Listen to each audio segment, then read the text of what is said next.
A ferida aberta é simples de entender, né? Você passou por uma situação, um divórcio, uma enfermidade que te marcou muito, um abuso, pode ter sido um abuso sexual, um abuso de poder, de uma autoridade, né? De um pai, de uma mãe, de um marido, de alguém próximo que tinha um poder sobre você, marcou a sua alma e te feriu. E também a ferida escondida, ela já é um pouco mais complexa. Você tem reações, atitudes, você faz coisas e você não percebe por que você faz essas coisas. Você fala, caramba, eu não queria fazer isso, mas eu faço. Um exemplo muito comum é a rejeição. Um amigo, uma pessoa marca um evento com você, um encontro, e por qualquer motivo não cancela porque não quer. Você tem uma dor profunda na alma de rejeição. A pessoa explicou, disse o motivo, justificou, não está te desprezando, mas a tua alma dói demais com essa rejeição, simplesmente porque a pessoa desmarcou o encontro que vocês iam ter, passear no shopping, fazer alguma coisa. Provavelmente se você tem uma marca de rejeição, e essa marca de rejeição pode ter começado às vezes no ventre da mãe, né?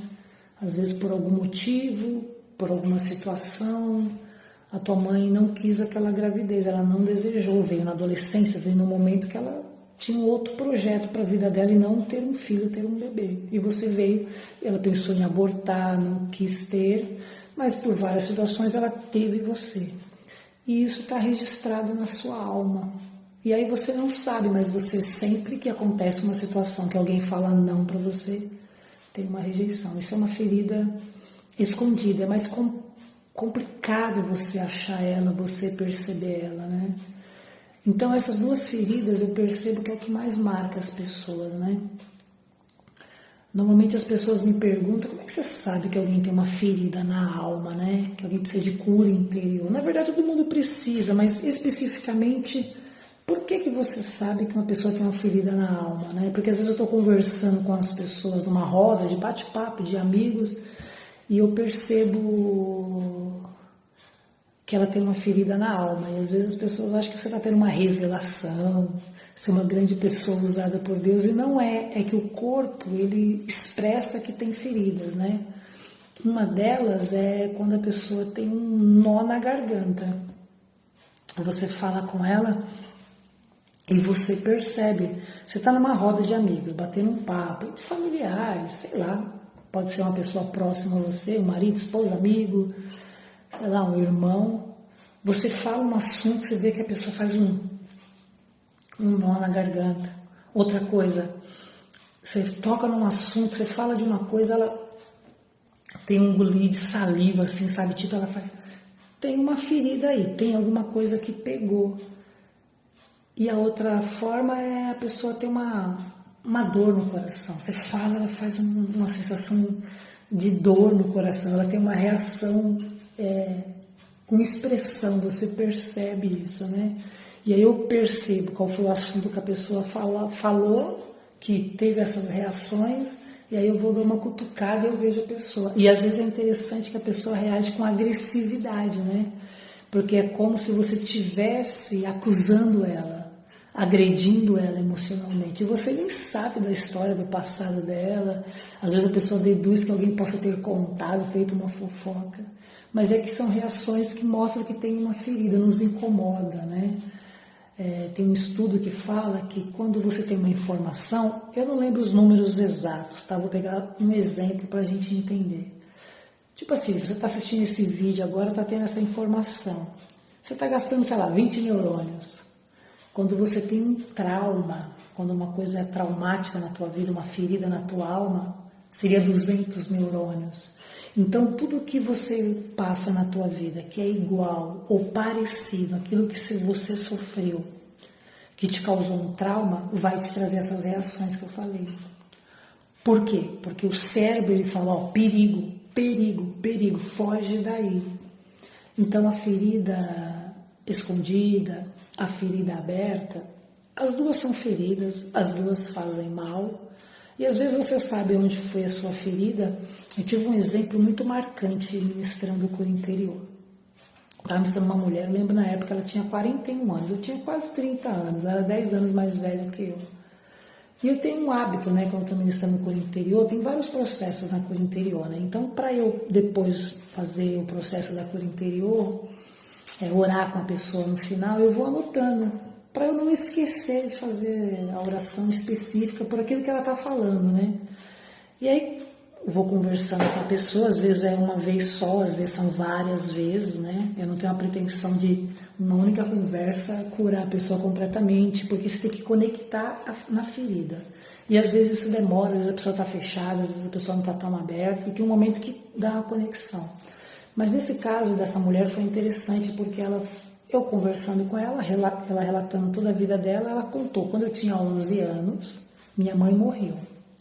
E como minha mãe morreu, eu tinha vários irmãos menores do que eu tive que começar a trabalhar, eu tive que cuidar dos meus irmãos, porque a minha mãe morreu, e todo o dinheiro que eu ganhava eu tinha que dar para o meu pai, a gente era muito pobre para sustentar a casa, pagar as contas. Então, na minha adolescência, quando eu entrei na minha adolescência, eu não pude namorar, eu não pude sair, porque eu tinha que ficar com os meus irmãos, eu não podia comprar roupas bonitas para me sentir mais mulher, mais bonita e tal.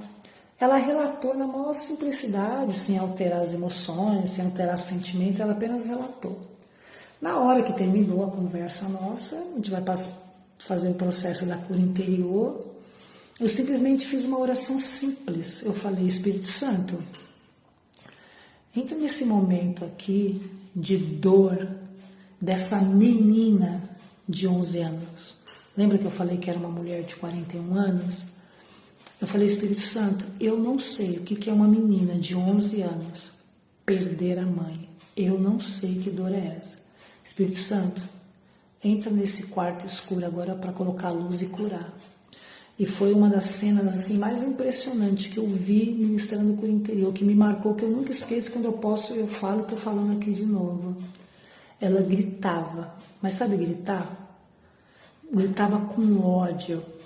E a frase que ela gritava era, mãe, eu te odeio. Por que você fez isso comigo? Mãe, eu te odeio. Por que você me abandonou? Em cura interior, a gente tem um entendimento bem simples. Razão não tem nada a ver com emoção. A gente sabe que as emoções estão no cérebro, né? Mas simbolicamente, as emoções a gente fala do coração. E a razão é na mente, na cabeça. Na razão dela, nos pensamentos dela, minha mãe morreu, foi uma tragédia, que coisa horrível, mas a vida precisa continuar e precisa seguir.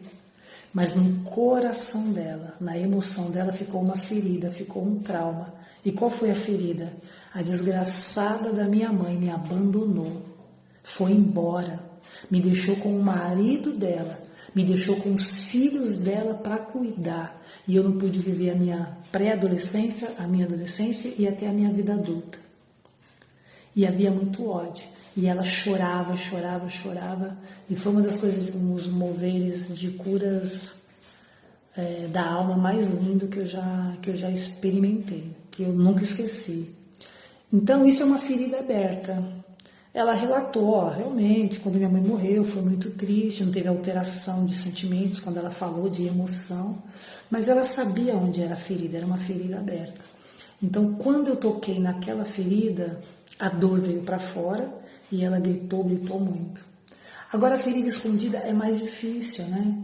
Tem uma história de um documentário, pessoas que sofreram torturas na época da ditadura. Tem uma história de uma mulher, e essa é muito marcante para exemplificar o que é uma ferida escondida. Quando ela foi presa na época da ditadura, ela estava grávida. E aí, quando você estuda um pouco sobre a ditadura, e ela conta a história dela, ela passava todo um processo de tortura, tinha até um horário e tal. E tinha uma coisa que era interessante. Toda hora que o torturador ia, era praticamente o mesmo horário, e quando ele ia para ter o processo de tortura, para delatar os companheiros, ela ouvia ele vindo balançando as chaves, né, que eram várias chaves de várias celas. ela ouvia e aquilo disparava o coração dela, porque ela sabia que ia passar por um processo de tortura e ainda mais grávida. Acabou o processo de tortura, ela acabou sendo solta e aí acabou tendo seu bebê. Hoje ele é um homem, ele é um adulto, mas toda vez que ele ouve um barulho de chave, ele passa mal, ele quase entra em surto. Mesmo no ventre da mãe, ele sentiu toda a dor da mãe. Isso é uma ferida escondida. Nesse caso, é fácil dele saber porque foi a mãe, né? Então a mãe provavelmente, em algum momento, ou nesse documentário, ele ficou sabendo. Daí que vem esse trauma, esse desespero quando ele ouve barulhos de chaves. Isso é uma ferida escondida. E essa ferida é muito mais difícil de você lidar com ela, porque você percebe as suas reações, mas você não sabe o porquê. E quando você passa por um processo de cura interior, de repente uma terapia, uma psicanálise, né? E a pessoa consegue chegar nesse nó e desatar esse nó, a pessoa consegue ser curada, ser restaurada e consegue ser livre. Então, feridas abertas, feridas escondidas, todos nós temos. O que nós temos que buscar é a cura. E nós, muitas vezes, a gente passa por momentos de cura. E aí nós não percebemos que é um momento de cura e nós quebramos esse momento de cura. Interrompemos, cortamos. Por exemplo, você está lavando uma louça, você está assistindo um filme, você está ouvindo uma música e aquela música te arremete para uma lembrança de um passado. E nós não gostamos de sentir dor, porque tem uma coisa chata na cura interior. Que coisa chata é essa? Você começa a ter de volta todo o sentimento de dor que você teve na época que você passou por esse trauma, por essa ferida na alma. E nós não gostamos de sentir dor, você interrompe isso na hora. Só que o que é interessante é o seguinte, se você é da liberdade, lavando uma louça, assistindo um filme, e aquela lembrança vir à tua mente, ao teu coração, começa a falar com a idade que você estava quando aquela ferida estava acontecendo, se você era uma criança, se você era uma adolescente. Na hora da cura você solta a emoção, não da pessoa hoje, atual, com 30, 40 anos, mas da pessoa que sofreu a ferida, mesmo sendo você, mas é como se fosse uma outra pessoa. E aí você fala, você grita, você xinga. Já tive pessoas que caíram no chão assim e ficou em posição fetal, como se estivesse dentro do ventre da mãe, buscando proteção, buscando carinho, buscando ser protegido e guardado. E essas feridas estão dentro da gente, né? Só que nós vivemos numa sociedade capitalista, a gente trabalha, tem 1000 atividades, a gente meio que vai empurrando com a barriga. Por quê? Pensar não dói, sentir é que dói. Então, todo momento a gente não quer sentir. Então, se a gente que trabalha muito, tem uma vida de correria, estuda, trabalha, tem atividades, faz várias coisas, o que acontece? Você não para sentir a tua dor. Aí a pessoa entra de férias, perde o emprego, fica um tempo sem fazer nada, ela começa a ficar deprimida e acha que é porque perdeu o emprego, por exemplo, ou porque está de férias. Não, é porque a alma está pegando esse momento de mais silêncio, de mais quietude na tua vida, para trazer aquela dor. E aquela dor incomoda, a gente não quer sentir ela. Mas se você dá vazão, dá espaço, você vai chorar, provavelmente você vai gritar. Tem pessoas que já falou palavrão, xingou, porque a razão não tem nada a ver com a emoção. Aquela mulher que quando era criança, a mãe morreu, na razão dela, minha mãe morreu, que tragédia, foi uma fatalidade, que coisa horrível, mas vida que segue, vamos continuar a vida. Mas a emoção dela, o coração dela dizia, minha mãe é uma desgraçada. Mãe, por que você fez isso? Por que você me abandonou, deixou com seu marido e com seus filhos para cuidar? A emoção, ela só sente, a razão, ela explica, cria lógicas. E quando você entende que todos nós temos feridas, você tem que saber se ela é uma ferida aberta, se ela é uma ferida escondida. E se você perceber em qualquer momento, lavando uma louça, lavando um carro, ouvindo uma música, assistindo um filme, que uma ferida está vendo, dá espaço para ela. Deixa essa ferida vir para fora. Chora, grita, ora, medita, faz o que você quiser. Eu tenho certeza que depois disso, a coisa extraordinária da cura, sabe o que é? É você lembrar e não doer mais. Porque quando você tem ferida, tudo que alguém fala que é igual ou parecido, te dói, te causa dor. Quando você é curado, você lembra e não dói mais. Isso é o maravilhoso da cura na alma. Essa é a reflexão de hoje.